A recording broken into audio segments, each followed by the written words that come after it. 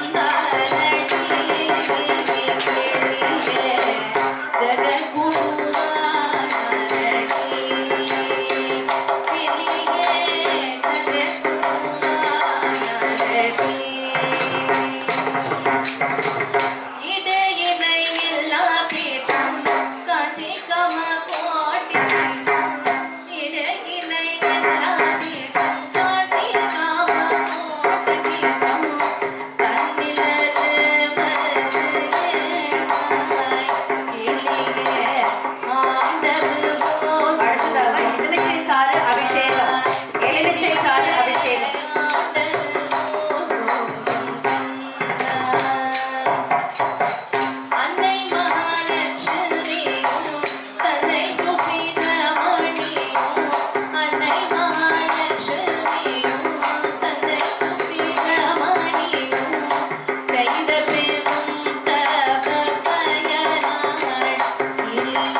இப்போ திரும்ப நம்ம சிவராத்திரி கதைக்கு வருவோம். சிவபெருமான் வந்து உலக மக்களுக்கு வந்து எப்படி காட்சி தந்தார்? அவர் உருவமும் இல்ல, அருவம்னு சொல்ற சில சமயத்துல, ஆனா அதுவும் இல்ல. அவர் எப்படி காட்சி தராருன்னா, அடிமுடி காணும்னா அற்புத தெய்வம் அப்படின்னு குறிப்பிட்டிருக்கு திருவிளையாடல் புராணம்ல. ஏன் அப்படி அடிமுடி காணும்னா அற்புத தெய்வம் அப்படின்னா, இதுக்கும் 2 பேர் காரணம். யார் சொல்லுங்க பாப்போம். இப்ப நான் நெக்ஸ்ட் கடைசியில கொஸ்டின் கேட்பேன். யார் யாரெல்லாம் கரெக்டா பதில் சொல்றீங்களோ நான் திரும்ப ஆன்சர் ரிப்பீட் பண்றேன். எல்லாரும் நல்லா கேட்டுக்கோங்க. அடிமுடி காணும்னா அற்புத தெய்வம். ஏன் அடிமுடின்னு இந்த இடத்துல குறிப்பிடுறேன் அப்படின்னா, இதுக்கும் காரணம் பிரம்மா விஷ்ணு தான். இதுல வந்து பிரம்மா விஷ்ணு என்ன பண்ணாருன்னா, பிரம்மா வந்து சொன்னார், நான் போய் முடிய பார்த்துட்டு வரேன், அப்படி என்னால முடியும் அப்படின்னு. என்ன சொன்னார்? நான் போய் சிவபெருமானோட முடிய பார்த்துட்டு வரேன், என்னால முடியும் அப்படின்னு சொன்னார் பிரம்மா. பதிலுக்கு விஷ்ணு சொன்னார், என்னால அடிய பார்க்க முடியும், என்னால முடியும், நான் போறேன் அப்படின்னு சொன்னார். இந்த என்னால முடியும் அப்படின்றது அகங்காரம். அந்த அகங்காரம் என்னைக்கு நம்மளை விட்டு போறதோ அன்னைக்குதான் வந்து நம்மளுக்கு அமைதி இருக்கும். அதாவது இதுல என்னன்னா, பிரம்மா சொன்னார், ஆனா அவரு கடைசியில என்ன பண்ணாருன்னா பொய் சொல்லிருப்பேன், நான் வந்து முடிய பார்த்துட்டு வந்துட்டேன். இப்ப தெரியுதா நான் எதுக்கு அடிமுடி காணும்னா அற்புத தெய்வம் அப்படின்னு சொன்னேன். அவருக்கு முடிவும் இல்லை, தொடக்கமும் இல்லை. அதாவது பார்க்க போனா போயிட்டே இருந்தார் பிரம்மா, கடைசி வரைக்கும் பார்க்கவே முடியல. அதனாலதான் இவருக்கு வந்து அடிமுடி காணும்னா அற்புத தெய்வம் அப்படின்னு பேர் வந்தது. நான் ஆரம்பத்துல ஒண்ணு சொல்லியிருந்தேன், எதனால மனுஷாளுக்கு வந்து ரெண்டு குணங்கள் இருக்கு. அது எல்லாருக்குள்ள தூங்கிட்டும் இருக்கு, முடிச்சிட்டும் இருக்கு. சில சமயம் முடிச்சிட்டு இருக்கிற மாதிரி இருக்கும், யாராவது வந்தானா அது தூங்கிடும். அந்த 2 குணம் தான் வந்து கல்வி செல்வம். அது இந்த கதையோட எப்படின்னா, முடிய பார்க்க போன பிரம்மா யாரு? சரஸ்வதி தேவியோட பதி. சரஸ்வதி யாரு? கல்வியோட நாயகி. அடிய பார்க்க போனவர் பெருமாள். அவர் வந்து யாரோடைய நாயகன்? லக்ஷ்மியோட நாயகன். லக்ஷ்மி யாரு? பெருமாளோட மனைவி. அவர் லக்ஷ்மி வந்து செல்வத்துக்கு அதிபதி. அவர் என்ன சொல்றாருன்னா, கல்வியின் முடிக்கினாலும் என்னை காண முடியாது அப்படின்னு சொல்ற. எனக்கு தேவை கல்வியோ செல்வமோ இல்லை, பக்தி. நீங்க திருவிளையாடல் புராணம் படம் பார்த்திருந்தாலும் சரி, கேட்டிருந்தாலும் சரி, யாருமே வந்து சஹஸ்ரநாமம் சொல்லி சிவபெருமான வந்து வேண்டியோ சிவபெருமான் அவருக்கு காட்சி தரல. என் கண்ணப்ப நாயனார் சஹஸ்ரநாமமா சொன்னார், வா வா வான்னு இல்லையே. அவர் வந்து தனக்குள்ள இருக்கிற பக்திய சிவபெருமானுக்கு எப்படி வெளிக்காட்டுறதுன்னு தெரியாம தன்னுடைய கண்ணை அர்ப்பணிச்சார். அதுக்கு கல்வியும் வேண்டாம், செல்வமும் வேண்டாம். கல்வி இருந்தா யாராவது போய் கண்ணை தருவாங்க? முதல்ல என் கண்ணை நானே குத்தி நானே போய் தருவேன். அதுவும் யாருன்னே தெரியாத ஒருத்தருக்கு தெரிஞ்சவாளுக்கு தரத்துக்கே 1008 தடவை யோசிப்போம். யாரும் தெரியாத வாழ்க்கை எப்படி நம்ம தருவோம்? அவ்வளவு சீக்கிரம் தந்துருவோமா? அப்பேற்பட்ட பக்தி வந்து சிவபெருமான் கிட்ட வந்து நம்ம எதிர்பார்க்கலாம். எல்லாத்தையும் அர்ப்பணிச்சுட்டு நீதான் எனக்கு அப்படின்னு சொல்லி சரணாகதி அடைஞ்சிட்டா போதும், அவர் கண்டிப்பா வருவார். இன்னொரு கதையும் இருக்கு. இது இன்னும் சொன்னா சில பேருக்கு தெரியும், சில பேருக்கு வந்து இது வேற விதமான காட்சியாவோ நம்ம படத்துல பார்த்து பழகி இருக்கலாம். பிட்டுக்கு மண் சுமந்த ஈசன் அப்படின்னு. பிட்டுனா என்ன? ஏன் மண் சுமக்கணும்? சிவபெருமான் எதுக்கு மண் சுமக்கணும் அப்படின்னு நிறைய கேள்விகள் இருக்கும். இந்த பேர்ல இருந்து என்ன தெரிஞ்சுக்கணும்னா, நான் கதைய சொல்றேன். முதல்ல மதுரையில வந்து பாண்டிய மன்னன் ஆட்சி பண்ணிட்டு இருந்தார். அப்போ வந்து என்ன எடுத்து பாண்டிய வீரனுக்கு வந்து பாண்டிய ராஜாவுக்கு வந்து கோபம் வந்துருச்சு. கோபம் வந்ததால வைகை ஆற்றுல வந்து வெள்ளம் வந்துருச்சு. வெள்ளம் வந்ததால வந்து பாண்டியராஜாவுக்கு வந்து ஒரே பதற்றம் வந்துருச்சு. ஐயோ என்னுடைய ராஜ்யம் முழுங்கிடுமோ அப்படின்னு. அதனால அவர் என்ன பண்ணார், ஒரு வீட்டுல இருந்தோம் ஒருத்தர் வந்து மண் சுமந்து வந்து அந்த செவரு கட்டி அதாவது தண்ணி வராம காக்கணும் அப்படின்னு சொல்லிட்டு இருந்தார்.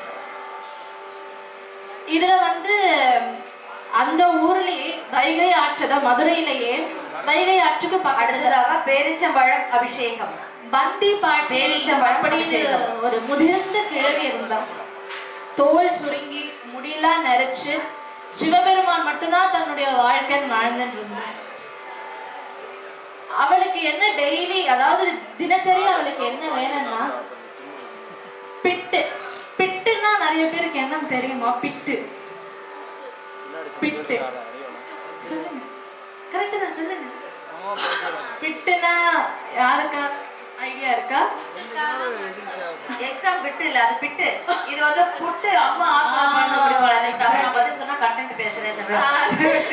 அது இல்ல, எனக்கு கொஸ்டின் பேப்பர் எனக்கு கொஞ்சம் லீக் ஆயிடுச்சு நினைக்கிறேன். பிட்டுன்றது புட்டு. அதாவது புட்டே நம்ம நாட்டுல தமிழ்நாட்டுல இருந்து தான் போயிருக்கு. இதுல என்னன்னா வேடிக்கை என்னன்னா, கேரளால இருந்து நம்ம நாட்டுக்கு வந்து புட்டுண்டோ அப்படின்னு. அடுத்ததாக புட்டே நம்ம ஊர்ல போயிருக்கு. அபிஷேகம் ஏதோ தப்பி தவறி நம்ம நாட்டு மக்கள் அதை மறந்துட்டாங்க. அதனால வந்து புட்டு நம்மளது இல்லைன்னு இல்லை, நம்ம தான் புட்டுன்றதை எப்படி பண்ணணும்னு சொல்லி கொடுத்தது நம்ம தான். மந்தி பாட்டியோட வேலை என்னன்னா, டெய்லி அதாவது தினசரி வந்து காலையில வந்து புட்டு செஞ்சு விற்பனை பண்றாங்க. விற்பனை பண்றதுக்கு முன்னாடி மதுரையில சொக்கநாதருக்கு வந்து முதல்ல வந்து புட்டு கொடுத்துட்டு அதுக்கப்புறம் விற்பனை செஞ்சுட்டு தான் அவ சாப்பிடுவா. இது தினசரி வேலையா இருந்தது. இப்போ வந்து இந்த வெள்ளத்துக்கு பாண்டிய மன்னனுடைய கோபத்தினால வெள்ளம் வந்தது. அடுத்ததாக அத்திப்பழம். அந்த பாண்டிய மன்னன் வந்து எல்லாருக்கும் ஆணையிட்டார், எனக்கு ஒரு வீட்டுல இருந்து ஒருத்தர் வந்து அதை அடைக்கணும், அப்பதான் வந்து தண்ணி உள்ள வராம இருக்கணும் அப்படின்னு கட்டை போட்டா. வந்தி பாட்டிக்கு ஒரே கவலை. அவ வந்து சிவபெருமான் கிட்ட, இது நியாயமா? எனக்குன்னு யாருமே இல்லை, கணவன் அவரும் இல்லை, அக்கா தங்கச்சி சொந்தமும் யாருல, பிள்ளைனும் யாரு கொடுக்கல நீ. அதாவது வந்தி அப்படின்ற பேருக்கே குழந்தை பேரு இல்லாதவள் அப்படின்றதுதான் பொருள். அந்த வந்தின்ற பெயருக்கே அதான் பொருள், குழந்தை பேரு இல்லாதவள் அப்படின்னு. இப்படி யாருமே இல்ல, எனக்கோ வயசாயிடுச்சு, புட்டு சமைச்சு தூக்கிட்டு போறதே பெரிய விஷயம். நான் எப்படி அந்த மண்ணை சுடுமண் அதை எடுத்துட்டு போய் நான் எப்படி அந்த அடைப்பேன்? அடைக்கிறனா பாண்டியராஜாவோட கொடுமை வந்து அனுபவிக்கவே முடியாது அப்படின்னு. சிவபெருமானுக்கு தெரிஞ்சிருச்சு வைகை ஆற்று, அதாவது நம்மனால ஆன பிரச்சனைய நம்ம தான் சரி பண்ணணும்ன்றதுனால அவரே வந்து வந்தி பாட்டிக்காக கூலியா வந்து இந்த பூமியில அவதரிச்சார். வந்தவர் கம்மன் இருந்திருக்கணும். அடுத்தது வந்தி பாட்டிய பாடிட்டு வந்தி பாட்டியா அவங்க உட்கார்ந்துட்டு இருக்கார். இவர் தனியா பேசிட்டு, யாராவது எனக்கு கூலி புரிய ஆள் இருந்தா நான் என் வேலையை செய்வேனே அப்படின்னு. அவருக்கு வேலை பார்க்க வேலையும் இல்லை, கூலி சம்பளமும் சரியா இல்லை அப்படின்னு. இது வந்தி பாட்டிக்கு அதுல விழுந்துடுது.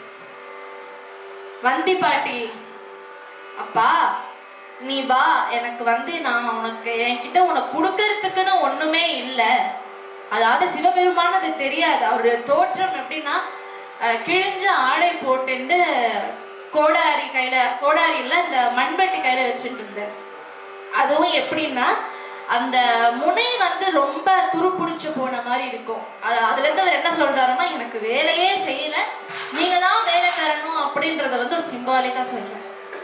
வந்தி பாட்டியும் எனக்கு உங்ககிட்ட கொடுக்க ஒண்ணுமே இல்லை, புட்டு மட்டும் தான் இருக்கு அப்படின்னு. சிவபெருமானும், ஓ அப்ப நான் நீங்க சொல்ற வேலையை பண்றேன், எனக்கு புட்டு தாங்க அப்படின்னு. சரின்னு சொல்லிட்டு அதுக்கு சிவபெருமானும் சம்மதிச்சுட்டான், வந்தி பாட்டியும் ஓகேன்னு சொல்லிட்டு எல்லாமே நல்லா போச்சு. சிவபெருமான் வந்து அந்த மண் சுமக்க வந்து போற வழியில தான் அசதி போல தூங்கிட்டாரு. எல்லாரும் அடைச்சதுக்கு அப்புறம் பாண்டியராஜாவுக்கு ஒரு கால் போயிருக்கு. எல்லாரும் அடைச்சிட்டா, ஒரு வீட்டுல இருந்து மட்டும் இன்னும் வரல, வந்தி பாட்டி கிழவி இருக்கா, அவளுக்கு வந்து பார்க்க ஆள் கூலி பார்க்கறதுக்கு ஆளும் அனுப்பி அவன் வந்து மரத்தடியில படுத்துட்டு இருக்கான் அப்படிங்கிறது போயிடுச்சு. அவ்வளவுதான். பாண்டியவனுக்கு கோபம் வந்து சிவபெருமான்னு தெரியாம பிரம்பால வந்து சிவபெருமான முதுகுல அடிக்கிறார். சிவபெருமான் கோபத்துல என்ன பண்ணார், வைகை ஆற்றில் இருக்கிற அந்த மண்ணை எடுத்து கூடையில போட்டுட்டு அப்படியே போனவர்தான் மறைஞ்சிட்டார். இதுல என்ன வேடிக்கைன்னா, ராஜா சிவபெருமான் அடிச்சார். ஆனா விழுந்த அடி யாருக்கு? பாண்டிய ராஜாவுக்கும் ஊர்ல இருக்கிற எல்லா மக்களுக்கும் விழுந்திருக்கு. கர்ப்பத்துல இருக்கிற குழந்தைக்கும் அந்த அடி இருக்கு. அதாவது முதுகுல அந்த காயம் இருந்திருக்கு. அந்த பிரம்பால அடிப்பட்ட காயம் கர்ப்பத்துல இருக்கிற குழந்தைக்கும் இருந்திருக்கு. அப்பதான் பாண்டிய மன்னன், ஐயோ எத்தனை இவ்வளவு பெரிய தப்பு பண்ணிட்டோமே அப்படின்னு. ஏன் சிவபெருமான் வந்து அந்த முதிர்ந்த கேள்விக்காக அவர் ஏன் வரணும்? அவ படிச்சிருக்காளா? அவகிட்ட செல்வம் கொடுக்கறதுக்கு ஒரு ரூபாய் இருந்ததா அவகிட்ட? அவ தன்னுடைய வேலைய தினசரி ஒரு நாள் விடாம பண்ணிட்டு இருந்தா. அது சிவபெருமானுக்கு பிடிச்சு சிவபெருமானோட மனதை கவர்ந்ததாலதான் சிவபெருமான் வந்து வந்திப்பாட்டுக்காக கூலியா நடிச்சு அந்த மண்ணை சுமந்து போய் பிரம்பால அடிபட்டார். இது வந்து ஒரு பாட்டிலையும் வந்திருக்கு. என் அப்பன் அல்லவா, என் தாயும் அல்லவா, என் அப்பன் அல்லவா, என் தாயும் அல்லவா, பொன்னப்பன் அல்லவா, பொன்னப்பன் அல்லவா, பொன்னம்பனத்தவா, என் அப்பன் அல்லவா, என் தாயும் அல்லவா, என் அப்பன் அல்லவா, என் தாயும் அல்லவா, பொன்னப்பன் அல்லவா, பொன்னம்பனத்தவா, பொன்னப்பன் அல்லவா, பொன்னம்பனத்தவா, நீ என் அப்பன் அல்லவா, என் தாயும் அல்லவா, நீ என் அப்பன் அல்லவா, என் தாயும் அல்லவா, பொன்னப்பன் அல்லவா, பொன்னம்பனத்தவா, பொன்னப்பன் அல்லவா, பொன்னம்பனத்தவா, சொப்பனமோ எந்தன் அப்பத்தி ரூபருள், சொப்பனமோ எந்தன் அப்பத்தி ரூபருள், கற்பிதமோ என்ன நற்புதமே தூதே, கற்பிதமோ என்ன நற்புதமே தூதே, ஆடியமானே அம்பலவானே, ஆடியமானே அம்பலவானே, நின்னாள் கருணை ஏழை அறிவனும், நின்னாள் கருணை ஏழை அறிவனும்.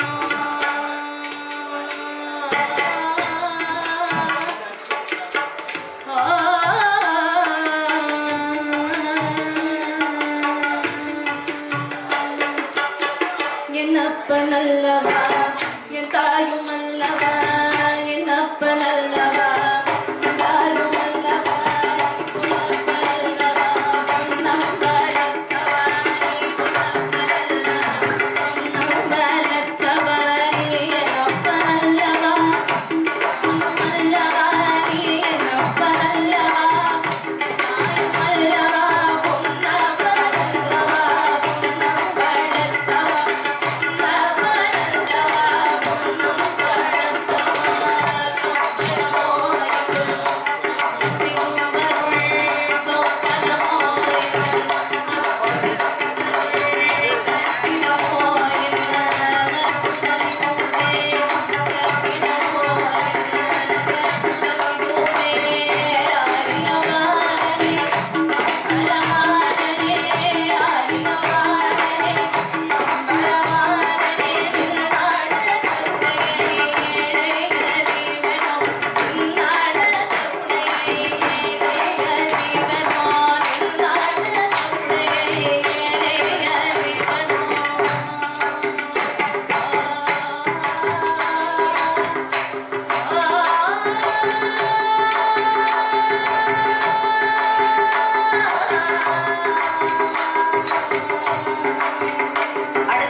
என் அப்பன் அல்லவா என் தாயும் அல்லவான் வினோதினி வந்து சர்வேஸ்வரனை அம்மா அப்பாவா தாய்மானவரா பாடின உடனே மனம் உருகி போய் வெண்ணெய் காப்பு வெண்ணெய் அலங்காரத்தை ஏத்துட்டு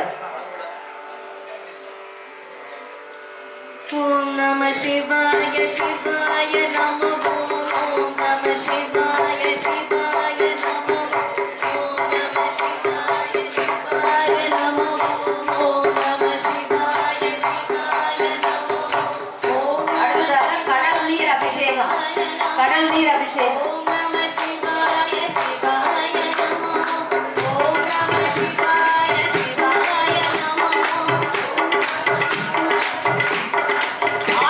அபிஷேகம் ஆற்று நீர் அபிஷேகம்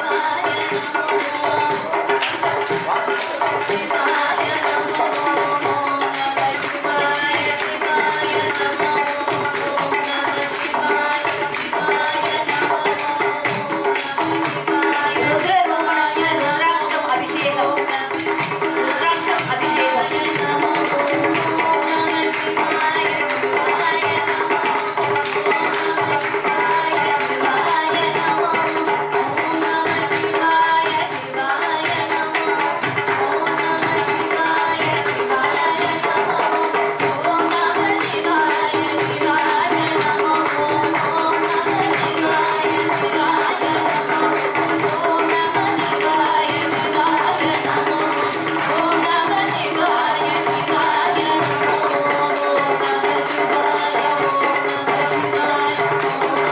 அடுத்ததாக ஓவியம் அபிஷேகம் ஓவியம் அபிஷேகம் ருத்ராட்ச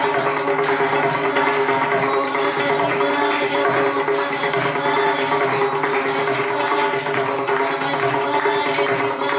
நீர் அபிஷேகம்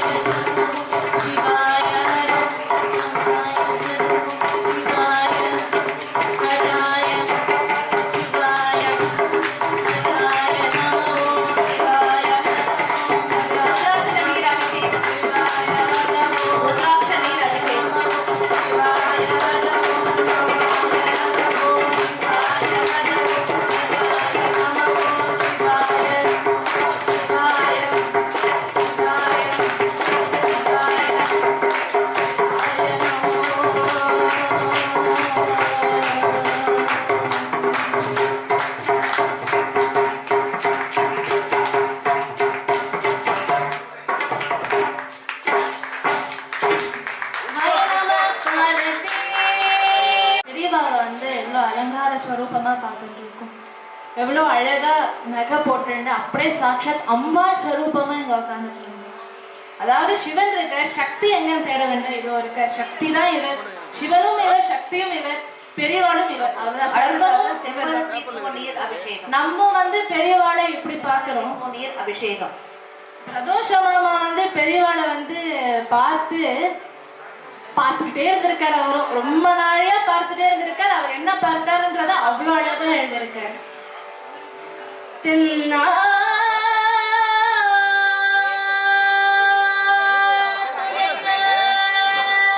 அடுத்ததாக அருகம்புல் அபிஷேகம் பெரியவா அடி போற்றி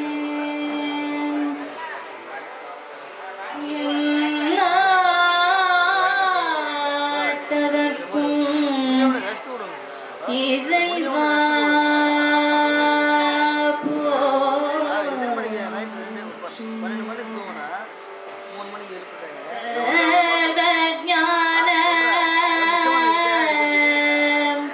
அடுத்ததாக வெட்டிவேர் அபிஷேகம் வெட்டிவேர் அபிஷேகம்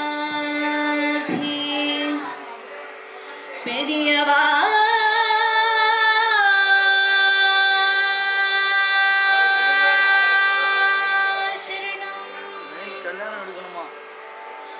மாய பிறப்பருக்கும் மகா பெரியவா அடுத்ததாக ஓமம் நீர் அபிஷேகம் மாய பிறப்பருக்கும் மகா பெரியவா அடி போற்றி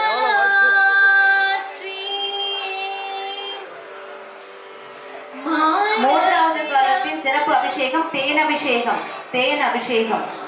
மகா பெரியவா அடி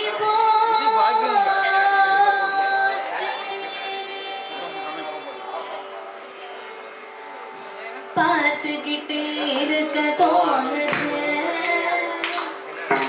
பார்த்துக்கிட்டே இருக்க தோணுது பெரியவாட பார்த்துக்கிட்டே இருக்க தோணுது பார்த்துக்கிட்டே இருக்க தோணுது பெரியவாட பார்த்துக்கிட்டே இருக்க தோணுது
சிவன் சார். அவர் கூடயும் வந்து அதாவது பெரியவாளோட பூர்வாசிரம சகோதரர் தான் சிவன் சார். அதாவது எனக்கு பெரியவாளை பத்தி தெரிஞ்சப்போ இவருடைய கருணை இப்படி இருக்குமா அப்படின்னு தெரிஞ்சப்போ, சிவன் சார் பத்தி தெரிஞ்சப்போ நான் கொலை நடிகை. அவர் பண்ண ஒரு விஷயமும் ஒரு செயலும் அப்படி. சிவசாகரம் புக்கு இருக்கு, ஏனைப்படி மாந்தர்கள் அவர் எழுதின புக்கு. அத படிச்சா வந்து அதாவது என்னன்னா, தன்னுடைய அண்ணா வந்து பீடத்துல அதாவது அவர் உயர்ந்த நிலையில இருக்கிறப்போ, தம்பி நான் வரமாட்டேன் அப்படின்னு சொன்னவர் தான் சிவன் சார். எப்பேற்பட்ட அந்த ஆத்மா நினைச்சு பாருங்க. நீங்களே நினைச்சு பாருங்க, உங்க ஆத்துல அக்கா தங்கை அண்ணன் தம்பி யாராவது இருக்கட்டும், அக்கா ஜெயிச்சா ஓகே சந்தோஷப்படுவோம், எல்லாம் பண்ணுவோம். அடுத்து நம்மளோட குறிக்கோள் என்ன இருக்கும்? நம்ம ஜெயிக்கணும், நம்மளும் ஜெயிச்சு காட்டணும், நம்மளும் முன்னாடி வரணும் அப்படின்னு தானே இருக்கும். ஆனா சிவன் சார் அது எதுவுமே இல்லை. என்னுடைய சகோதரர் அதாவது அவர் இருக்கிறச்சு நான் வந்து வரமாட்டேன் அப்படின்னு சொன்னவர். அதே சமயம் பெரியவா வந்து சித்தியாரச்சே சிவன் சார் வந்து சொன்னார், இந்த பாரத தேசத்துல இருந்து ஒரு எப்படி சொல்றதுன்னா ஒரு பெரிய அதாவது சொல்ல வார்த்தை இல்லை, புனிதமான ஒரு ஆத்மா அது வந்து எல்லாரும் விட்டு போறது அப்படின்னு சிவன் சார் முன்னாடியே சொன்னேன். அதுக்கு அப்படியே நடந்தது. அதாவது பெரியவாரோட சித்தியாரத்தையும் வந்து சிவன் சார் முன்னாடியே கணிச்சார். சிவன் சார் அவரோட எழுதின புஸ்தகத்தை நான் அவ்வளவா படிச்சது இல்லை. நானும் எப்படி பெரியவாளை பார்த்து கேட்டு கத்துட்டேனோ அதே மாதிரிதான் சிவன் சார் பத்தியும் கேட்டு கத்துட்டேன்.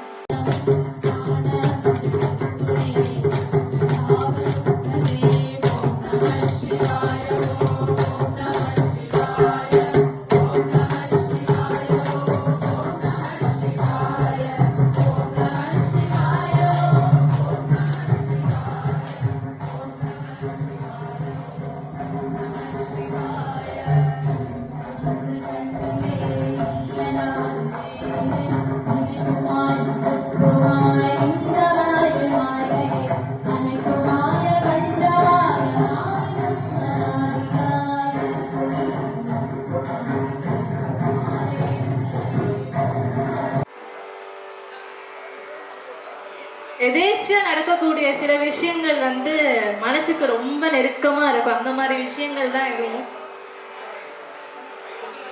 நந்தி வந்திருக்க எல்லாரும் பார்த்திருப்பீங்கன்னு நினைக்கிறேன்.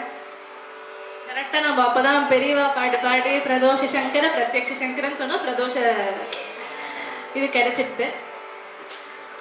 இது எல்லாமே அவருடைய செயல். நான் தான் சொன்னேன், நம்பிக்கைன்னு ஒண்ணு இருந்தால் போதும், அவ்வளவுதான். அதுதான் அவர் நம்ம கிட்ட இருந்து எதிர்பார்க்கிறேன். என்ன நீ நம்பி வந்தா போதும், நான் உன்ன பாத்துக்கிறேன் அப்படின்னு. யாரையும் நம்புறதுக்கு நம்ம சிவபெருமான் கிட்ட அதாவது மனுஷாமனோட பாடினா கூட சில சமயம் ஏதாவது குறை சொல்லுவான்னு வச்சுக்கோங்களேன். ஆனா அவரை முன்னாடி நீங்க எவ்வளவு பாடி அதாவது தப்பு இருந்தா கூட அதை எதுவும் சொல்ல மாட்டேன். என்னுடைய பக்தன் எனக்காக அர்ப்பணிச்சு இந்த பாட்டை பாடுறா அப்படின்னு அத்தனை சந்தோஷமா. அதனாலதான் நான் சொன்னேன், கூட்டு பிரார்த்தனை கோடி நன்மை அப்படின்னு. எல்லாரும் சேர்ந்து பாடினா அவருக்கே கொடுக்கிற நந்தி ரூபத்துல வந்துட்டாரு. நம்ம எல்லாருமே ஹரஹர சங்கர ஜெயதேசங்கர். அது பெரியவாரோட நாமமும் ஒண்ணுதான், சங்கர தான். சங்கரானாலும் பெரியவரா, சங்கரானாலும் சிவன் தான். எல்லாம் ஒரு நாமத்துல. தமிழ்ல மட்டும்தான் ஒரு சொல்லுக்கு பல பொருள், இன்னையும் ஒரு நாமாவளிக்கு பல ரூபங்கள் பின்னாடி இருக்கு. அது வந்து நிதர்சனமான உண்மை.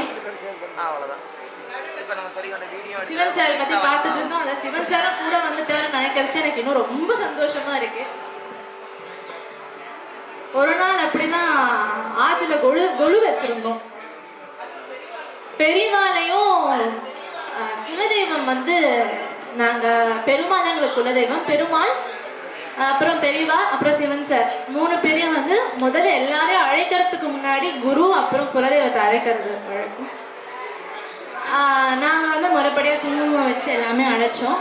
என்னன்னா எங்க ஆத்துல அது வரைக்கும் சிவன் சார் படமே இல்லை. அதாவது பெரியவா சிவன் சார் சேர்ந்து இருக்கிற படமே ரொம்ப ரேருன்னு தான் சொல்லணும். அவ்வளவு சீக்கிரமா கிடைச்சிடாது.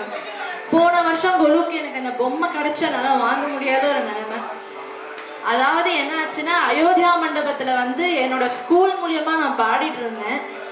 நாங்க வந்து பெரியவாளையும் சிவன் சாரையும் அழைச்ச 3வது நாள் வந்து இதுவரைக்கும் அயோத்தியா மண்டபத்துல அப்படி ஒரு ஃப்ரேம் வந்தது இல்லை. பெரியவானும் சிவன் சாரும் சேர்ந்து மயில் படுக்கை மேல இந்த ரெண்டு பேரும் உட்கார்ந்துட்டு இருக்கிற மாதிரி அந்த படம் வந்து எங்களுக்கு கிடைச்சது. அதாவது அவர் அழைச்ச குரலுக்கு டிலேவே பண்ணல பார்த்துக்கோங்களேன். கூப்பிட்டு அடுத்த க்ஷணத்துக்கு அவர் வந்துட்டாரு. அதை பார்த்தோன்னே எனக்கு முதல்ல தோணித்து நம்ம நவராத்திரிக்கு அவரை கூப்பிட்டுருந்தோமே, அவர் ஆத்துக்கு வந்துட்டாரு.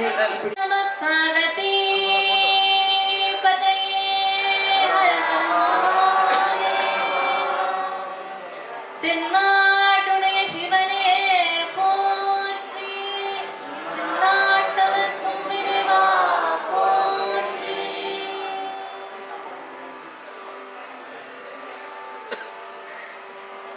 ஓடி ஓடி ஓடி ஓடி புத்தனந்த ஜோதியே நாடி நாடி நாடி நாடி நாடி வாடி வாடி வாடி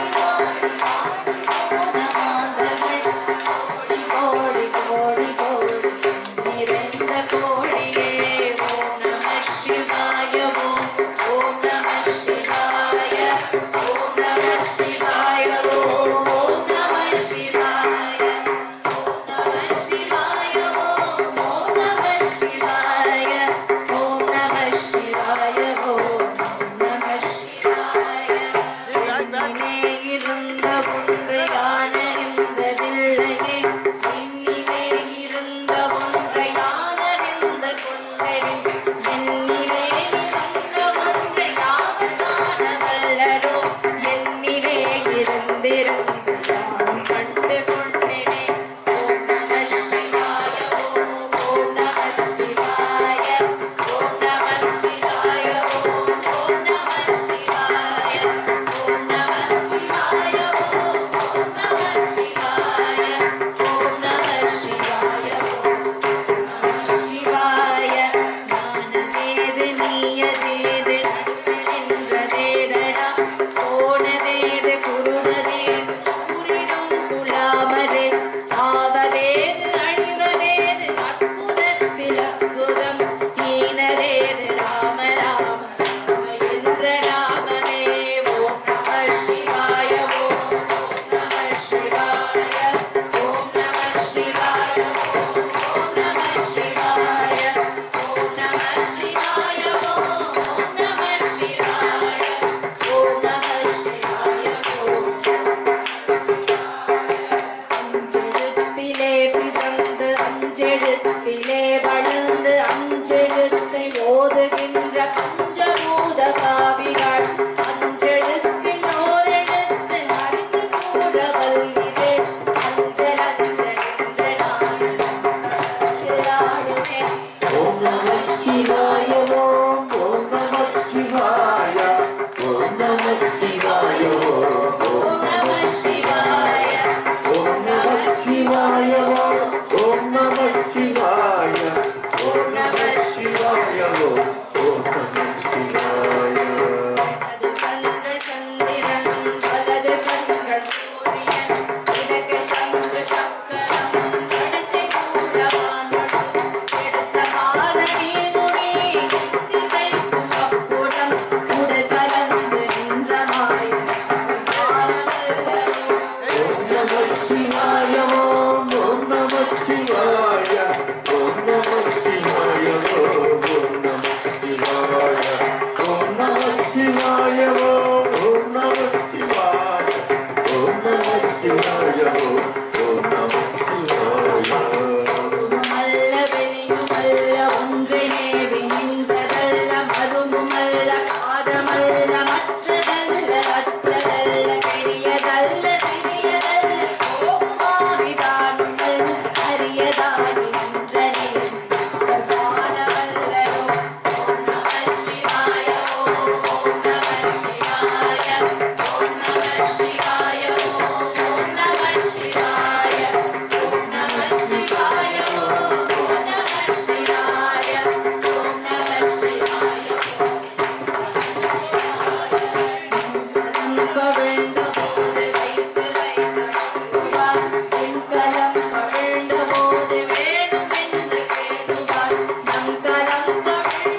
வந்து அணுகுமோ செங்குணம் மனத்துளே ஓம் நம சிவாய ஓம் நம சிவாய ஓம் நம சிவாய ஓம் நம சிவாய ஓம் நம சிவாய ஓம் நம சிவாய ஓம் நம சிவாய ஓம் நம சிவாய மண்டலத்திலும் முட்டி நின்ற தோணிலும் நான்ற பாம்பில் வாயிலும் அமர்ந்தெழுந்த அக்ஷரம் இந்த தாயும் அப்பனும் எடுத்துரைத்த மந்திரம் தோன்றுமோது இந்த வெங்கு பிள்ளையே ஓம் நம சிவாய ஓம் நம சிவாய ஓம் நம சிவாய ஓம் நம சிவாய ஓம் நம சிவாய ஓம் நம சிவாய ஓம் நம சிவாய ஓம் நம சிவாய சிவாய அஞ்செழுத்தும் நிற்குமே நிலைகளே நமச்சிவாய மஞ்சு கன்று புரணமான மாய்கையே நமச்சிவாய அஞ்செழுத்தும் நம்முள்ளே இருக்கவே நமச்சிவாய உன்னை